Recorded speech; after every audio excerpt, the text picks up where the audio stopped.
In this particular activity, we'll be focusing particularly on literary and cultural studies. To that end, I'm delighted today to be joined by a world-leading expert and thinker in this area, Professor Sarah Nuttall. Professor Nuttall is Professor of Literary and Cultural Studies and Director of WISER, the Wits Institute for Social and Economic Research in Johannesburg, South Africa. She's the author of Entanglement, Literary and Cultural Reflections on Post-Apartheid, editor of Beautiful/Ugly, African and Diaspora Aesthetics, and co-editor of many, many books. She is also recently author of The Redistributed University, which we'll be talking about today. So I'm very grateful to her for taking time to come and speak to us, and very much looking forward to hearing from her and learning from her, and I hope you are as well. Thank you for joining us, Sarah. Thank you, Madhu. So in your own work, and I'm thinking, for instance, of the lecture you just did at Stanford, you're talking about our particular historical moment and this concept of the redistributed university. And I was wondering if you could talk a little bit about that, and specifically what distinguishes redistribution from decolonization in the context of the university. I think in many cases one wants to think about decolonization as a rubric on its own, and I think that's been very, very powerful, and it's been powerful in the South African context and across the world since 2015. But in reflecting further on the challenges that decolonization has presented to us, it does seem to me that we might allow and enable those earlier debates to inhabit a larger project around sort of multiple distributional regimes, as I'm thinking about them, of the university, and also to embed them in the language of redistribution, which I want to use in its classical sense as the language of a project of economic justice, as the wealth gap increases, and that we're dealing with a scale of inequality both here and across the world that is somewhat unprecedented. And certainly racial justice has a key part to play in that context. But I wanted to find a language in which we could think about the redistribution of multiple dimensions of the university, because after all, the university is such a complex entity. And so one that speaks to economic pressures, racial injustice, but also, Madhu, in many ways, notions of how we might redistribute the sense of belonging in an institutional context.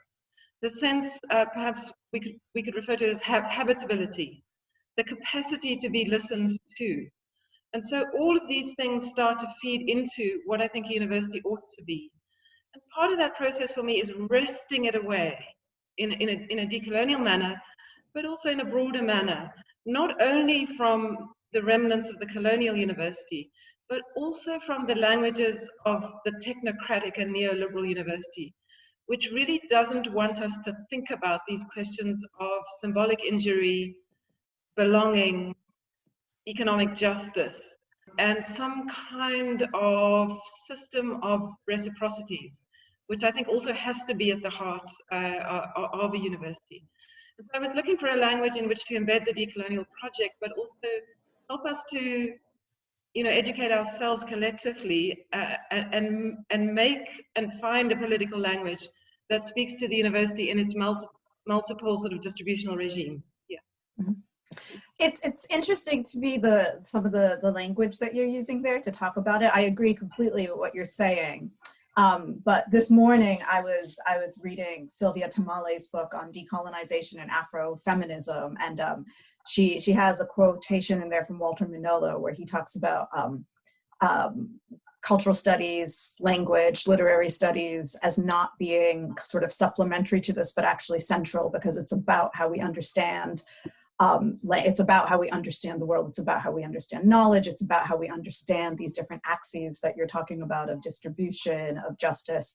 So I was wondering if you had any thoughts about specifically, particularly as a scholar of literature and culture, how the discipline has been implicated in this increasing and acceleratingly unequal system or matrix that we're in right now. Yeah, it seems to me that literary studies and sort of critical cultural studies were tremendously helpful in an earlier phase of what we can recognize as postcoloniality, and perhaps an earlier phase of decolonization. But in many ways, I think that literary studies and perhaps cultural studies, but in particular literary studies, has fallen behind in the last decade or so. Notwithstanding, its extraordinary capacities for language analysis, discourse analysis, and critique.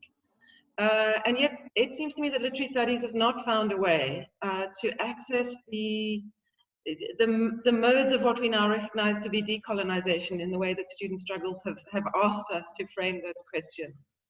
And has remained oddly embedded in an increasingly anachronistic version of what the university is and what literary studies can be. So I think that I think that the challenge for literary studies now is to embed it in a kind of pluridisciplinarity. And I'm not sure what you think, but a radical interdisciplinarity, which is certainly the kind of work that WISER does in Johannesburg at Wits. And to wrest itself away from its attachment to debates that are embedded too fully in questions of discourse analysis and so on, and to try to return to structural questions using the resources of the discipline, in some ways to insistently critique the discipline. I'm not sure that literary studies has been effective enough in recent years in trying to decolonize itself as a discipline.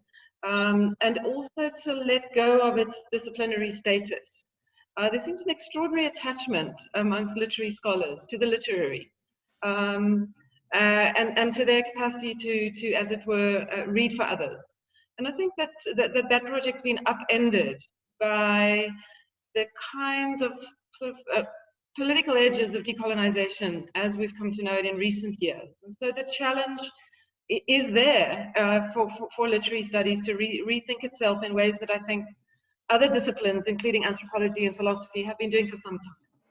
Do you have a sense of what that would look like? I mean, you mentioned like radical interdisciplinarity and the examples that we can get from other disciplines. I'd like to see literary studies thinking about the complex relationship between Black studies and diaspora studies. For example, I'd like to see literary studies critiquing post-colonial theory and post-colonial studies more fully. After all, these were projects that were initiated largely in London and New York, which rely on modes of alterity, center-periphery relations, that I think have become outdated and untenable for reading the contemporary world. And so I'd like to see literary studies being far more careful and questioning in relation to histories of race and contemporary challenges. When do we start to use and think with a race subject that is too generic and too far away from the small acts and specificities of historical difference? What were the limits of forms of post-colonial reading which were unable to engage with the decolonization of the university, for example? So these are questions that I think are alive, but are not being led by literary studies. I have a great deal to say about the limits and possibilities of vocabularies of North and South for the project of intellectual thought. And I don't see literary studies departments being very helpful along those lines of flight. So I think the challenge is there for sure. Mm-hmm. Do you think that there's a role for the cultural, for the study of culture, for the study of literature, for the concept of the literary in the process of redistribution that you advocate for or that you suggest? Yes, of course I do. I mean, I think that one of the interesting resources of African novels of the last 15 years is what they have to say about universities, and nobody's ever studied that, and I tend to do so myself. But if we are to think outside of neoliberal discourses in relation to what the university has meant to young African students, then in that case I would be far more critical of the over-reliance on the social sciences for thinking about what a university is and what it feels like to be on a campus and what the stakes are, particularly for African students. So I would return then to the resources of the literary to help us think about that. I just find that literary studies needs to return to its own material via by a kind of rereading, whether that's rereading for water, rereading for the university, rereading for questions of blackness and race that have been elided, I think, particularly in South Africa. All of these questions are there for the taking. So literary studies, of course, has a great deal to tell us in relation to critical race theory and critical cultural thought, for sure. Mm-hmm. So what do you think then are, I mean, you've already mentioned quite a lot of this, so it's really if you have anything to add in terms of what kind of key priorities should be for a kind of arts and humanities. Perhaps, you know, even part of the question is, should we even still have these silos where we think about arts and humanities in a sort of vacuum separate from the rest of the university? If you have any kind of vision for the discipline, even if that vision is there is no discipline anymore, as part of a sincere commitment to eradicating coloniality and inequalities. I mean, I think that we probably need to argue for the humanities and the literary humanities as a core curriculum within the redistributed university. So I think that absolutely, that science and technology studies and the social sciences are being placed, center front stage in terms of how university administrators are thinking about making a pitch for internationalization or contributing to the political dimensions of national struggles. And so it seems to me that the resources of the literary ought to be, at the heart of a core curriculum. The contribution to questions of how we live together, to how we deal with the human yet to come, which is Sylvia Wynter's, I think, extraordinary phrase for a kind of anti-humanist humanism. Questions of how we deal with the planetary and radical climate change are ones that the novel is newly addressing, for example, in ways that I think are quite extraordinary. So I would make that pitch. In my earlier comments, I mean, I've tried to offer some challenges to literary studies and the ways in which it's not always responding to the kind of critical agendas that the university is confronting. On the other hand, I think that that it belongs in a core curriculum at the heart of a decolonized and redistributed, certainly African university, a global South university, and perhaps elsewhere. But I think that we ought to keep deepening the complexity of the question of decolonizing and deprovincializing the curriculum. And I'm very aware of my subject position, and I hope you'll be interviewing other colleagues from African universities. But it seems to me that each university has to gather and intensify its own preoccupations and objections in thinking about what a decolonized curriculum or university would look like in that place. Because after all, one is wanting to hold on quite firmly to the complexities and intensities of a particular location. But I also think that, thinking from the African university, one reaches the limits of decolonizing a curriculum if students are reading very few texts anyway. So, how does one animate the process of reading becomes extraordinarily interesting. How can we draw in this extraordinary context of the dormant university, in the era of a pandemic? How can we draw on technology to convene ways of decolonizing our curricula and our conversations? By asking very old questions. Who's at the table? In whose interests? And for what end? So I think all of those things are very, very important as we try to build an online sort of knowledge commons, I think, and that assembly of minds. How do we manage when students read texts in ways we don't want them to read those texts? So when students are very drawn, for example, to the wrong characters in novels, to the obvious criminals or the wealthy moguls or the conservative zealots, that's something that we are dealing with, at Wits at the moment. How do we think with skill and collaboration and vision about the project of reading at the heart of decolonizing the curriculum, but with a complexity that many of these debates don't often, pass. But for me, the challenge is to keep alive those questions that students raised so powerfully, approximately 3 to 5 years ago, to almost to the month, by asking harder questions of them, and not simply replacing one set of texts with another, or figuring out that if we have enough Black scholars on this curriculum, the work has been done. That question of how we learn and what knowledge futures look like, needs to be a question that becomes harder, not easier, in some respects, as we get closer to the decolonized and redistributed university that we want. Just thinking about what you're saying, this issue of redistribution, when it's sort of scaled up to the global level, what it would mean for example, African universities versus British universities, because, it doesn't take a genius to figure out that there's an extremely asymmetrical distribution of resources in terms of intellectual capital and universities at the moment. And it's been that way for a long time. And just, what could it possibly look like if that were to change?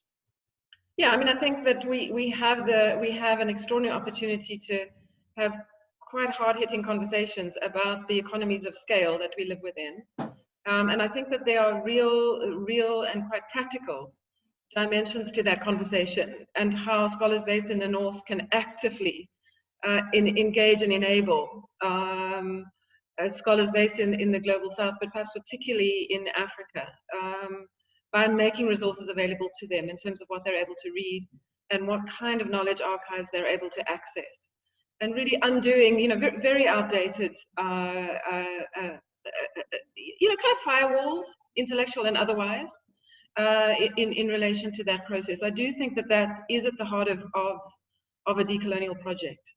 I also think that we ought to try to both use and undo notions of the South and the North, because I think that one doesn't want to repeat a process of enclaving, which is the very opposite of redistributing in some fundamental sense.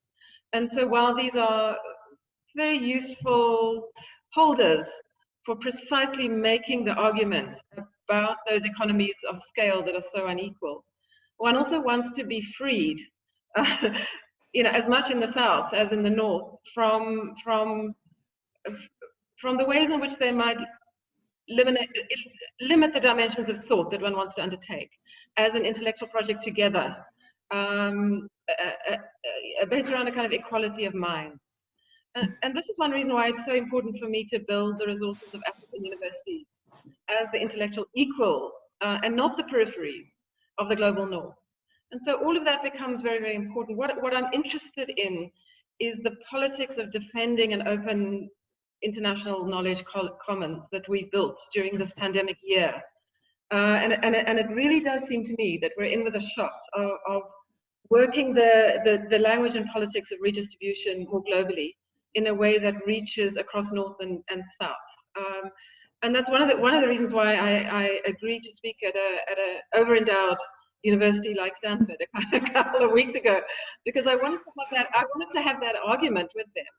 About how they might turn their own thinking and resources to building something like an African academy for the planet, for the world at large, because we're going to need the resources of those 800 African universities, but thinking about how to manage the sustainability of the world that we have. And so I think that the kind of year that we've had, from Black Lives Matter to climate crisis to epidemiological turning points, does just offer us a new opportunity to think about the wealth gap, and something that we might begin to approach as the kind of planetary university, where we pull not only our assembly of mind, and radically critique it, but at some level we try to begin the process of pooling our economic resources to enable knowledge futures. Yeah. Mm-hmm.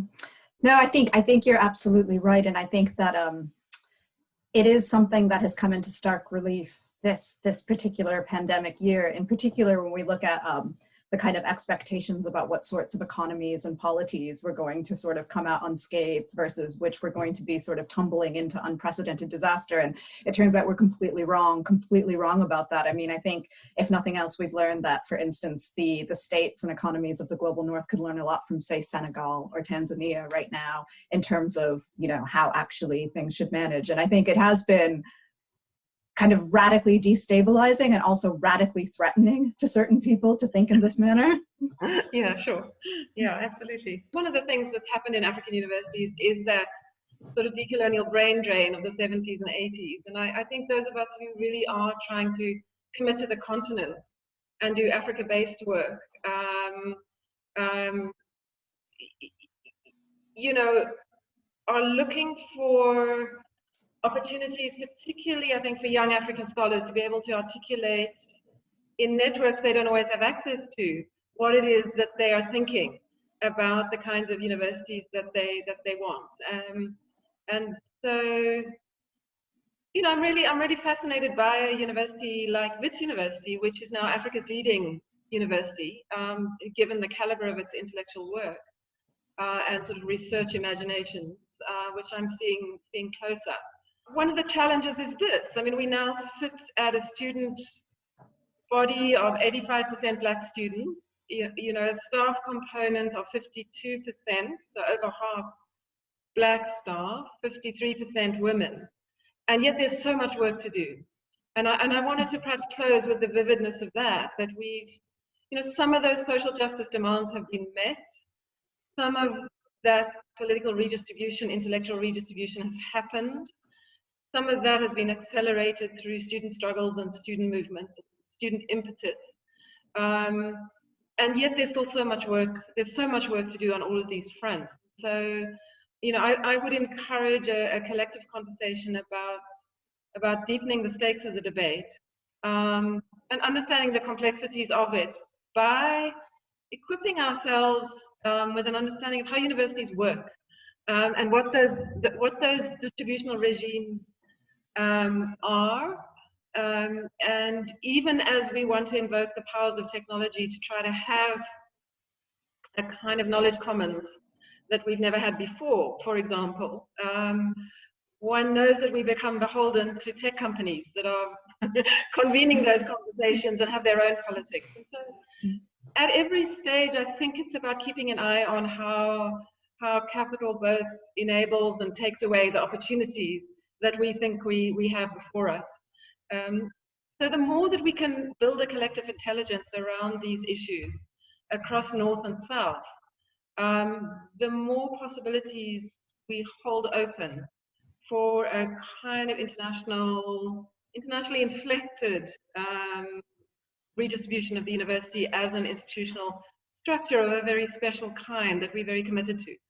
And so I really would value having many more of these conversations across your university and mine. I think they're long overdue, and they don't require any money, and they can do quite radical work.